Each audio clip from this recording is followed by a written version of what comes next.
students, as we were discussing the topic of acute pyelonephritis, तो पिछली video में हमने ट्यूबुलो इंटरस्टिशियल डिजीज़ेस जो हैं उनके बारे में पढ़ा था।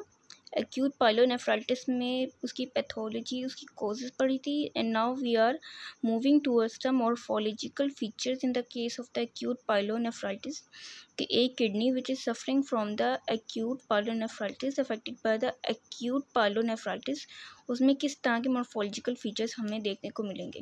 सबसे पहली चीज़ जो हमें उसमें देखने को मिलेगी डैट इज़ लिक्विफेक्टिव नेक्रोसिस। तो इसके बारे में हमने पढ़ा था कि लिक्विफेक्टिव नेक्रोसिस उस जगह पे मौजूद होगी जहाँ पे बैक्टीरिया मौजूद होगा। बैक्टीरिया मौजूद होगा तो वहाँ पे पस की फॉर्मेशन लाजमी तौर पे होगी, सप्यूरेशन लाजमी तौर पे होगी, और पस जो है वो येलो कलर का होता है। ठीक है, तो सबसे पहली चीज़ जो हम देखेंगे वो येलो कलर का रेज्ड अब्सेस देखने को मिलेगा। ठीक है, लेकिन पहली चीज़ जो होगी इसमें कि जो पहले जो अब्सेस बनेगा वो स्कैटर्ड होगा कि एक अब्सेस यहाँ पे येलो कलर का, एक अब्सेस यहाँ पे येलो कलर का, एक यहाँ पे स्कैटर्ड होगा कि कोई कहीं है कोई कहीं है। ठीक है, अगला स्टेप क्या होगा कि ये तमाम तरह अब्सेस जो हैं ये आपस में कंबाइन होके एक बहुत बड़ा एरिया बना लेंगे, सिंगल एरिया ऑफ सप्यूरेशन। ठीक है, फिर उसके बाद जो है कि अब सिंगल एरिया ऑफ सप्यूरेशन बन गया। जो अब्सेस थी येलो कलर की रेज्ड अब्सेस उसने आपस में मिल भी गई, कोलैप्स भी हो गई वो। ठीक है,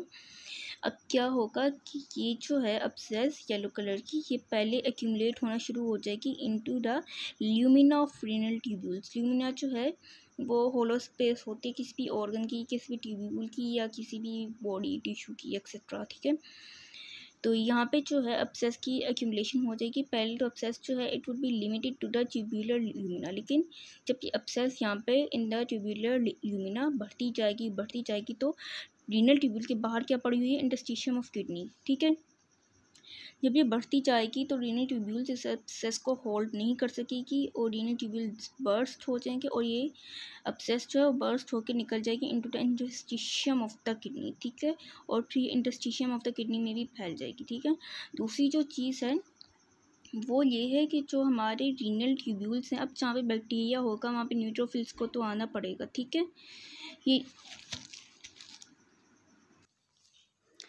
तो जो न्यूट्रोफिल्स की एक्यूमुलेशन हो जाएगी वो इंटरट्यूब्यूलर होगी। इंटरट्यूब्यूल्स होती है कि ट्यूब्यूल के अंदर न्यूट्रोफिल्स की एक्यूमुलेशन हो जाएगी। ठीक है, और एक ट्यूब्यूल में अगर न्यूट्रोफिल की एक्यूमुलेशन हुई है तो फिर वो वहीं तक महदूद नहीं रहेगी, वो आगे तक स्प्रेड करेगी। फॉर एग्जांपल शुरू हुई प्रॉक्सिमल कन्वोल्यूटेड ट्यूब्यूल से, फिर उसके बाद गई into the descending loop of Henle, फिर असेंडिंग में, फिर डिस्टल कन्वोल्यूटेड ट्यूब्यूल में, फिर वो पहुंच गई इनटू द कलेक्टिंग डक्ट में। ठीक है, अब कलेक्टिंग डक्ट में पहुंची तो कलेक्टिंग डक्ट में जो भी चीज़ है उसने एम्प्टी होकर यूरिन में निकलना है। ठीक है, तो क्या होगा, WBC cast in urine appear होंगे in the case of acute pyelonephritis. ठीक है, एक तो ये केस हो गया।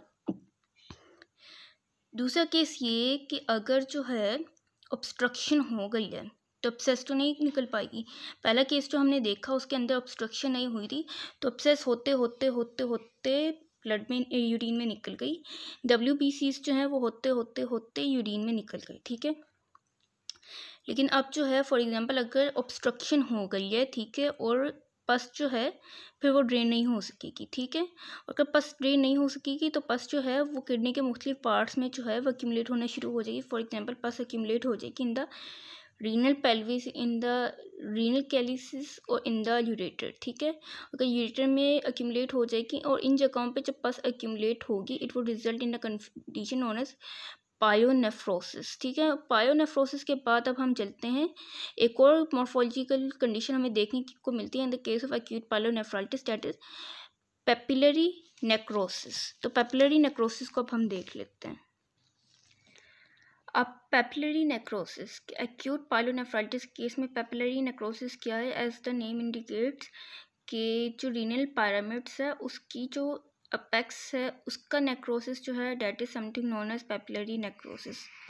और पेपिलरी नेक्रोसिस या तो डायबिटीज़ की वजह से हो जाएगी, या तो ऑब्स्ट्रक्शन की वजह से हो जाएगी, या सिकल सेल एनीमिया की वजह से होगी। और ये जो एरिया है जहाँ पे नेक्रोसिस हो रही होती है on the apex of the renal pyramids, तो वाइट कलर का होता है। तो ये वाइट कलर का अब एरिया अपेयर होता है on the apex of the renal pyramids in the case of the acute pyelonephritis, in the case of the papillary necrosis. और जो नेक्रोसिस है in the case of the papillary necrosis वो किस तरह से होगा, वो या तो इस्कीमिक नेक्रोसिस होगा या सिपरेटिव नेक्रोसिस होगा, ठीक है। एंड आई सेड अर्लियर कि वो ग्रे वाइट अपेयर होगा। Here is a morphological picture of the kidney suffering from the acute pyelonephritis। जैसे कि अभी हमने जिक्र किया कि acute pyelonephritis के केस में मुख्तलिफ scattered areas होंगे of raised yellow colored abscess। तो ये जो abscess के areas हैं this would result in the formation of foci of the pyelonephritis, ठीक है। कि यहाँ पे येलो कलर के एरियाज ऑफ abscess जो हैं these are known as foci of pyelonephritis, ठीक। And same we can see over here कि यहाँ पे हम एक देख सकते हैं foci of abscess। Here we can see foci of pale abscess, here we can see foci of pale abscess। और ये जो foci of pale abscess जो है ना, ये अपर रीजन में ज़्यादा न्यूमरस नज़र आ रहे हैं, in the middle region of the kidney में ज़्यादा न्यूमरस नज़र आ रहे हैं, और lower region of lower poles of kidney जो है यहाँ पे रिलेटिवली कम है। Further we can also see the dark congestion of the renal surface.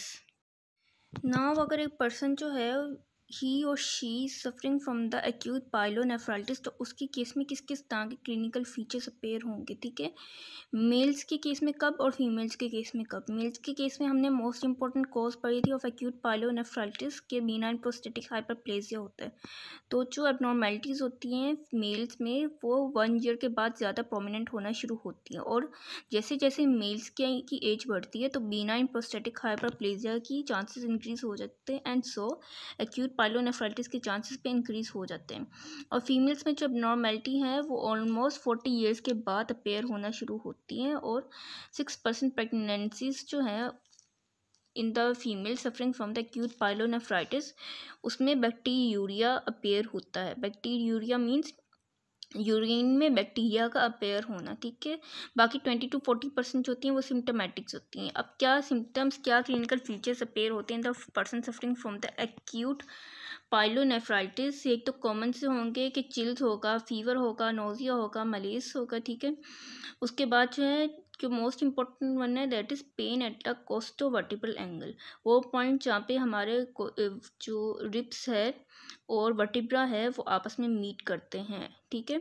अगली जो चीज़ है that is dysuria and pyuria. Pyuria means कि यूरिन में पस का अपेयर होना, that is an important indication in the case of the acute pyelonephritis. So this was all about today's video. Hope you understood well. Thanks for watching.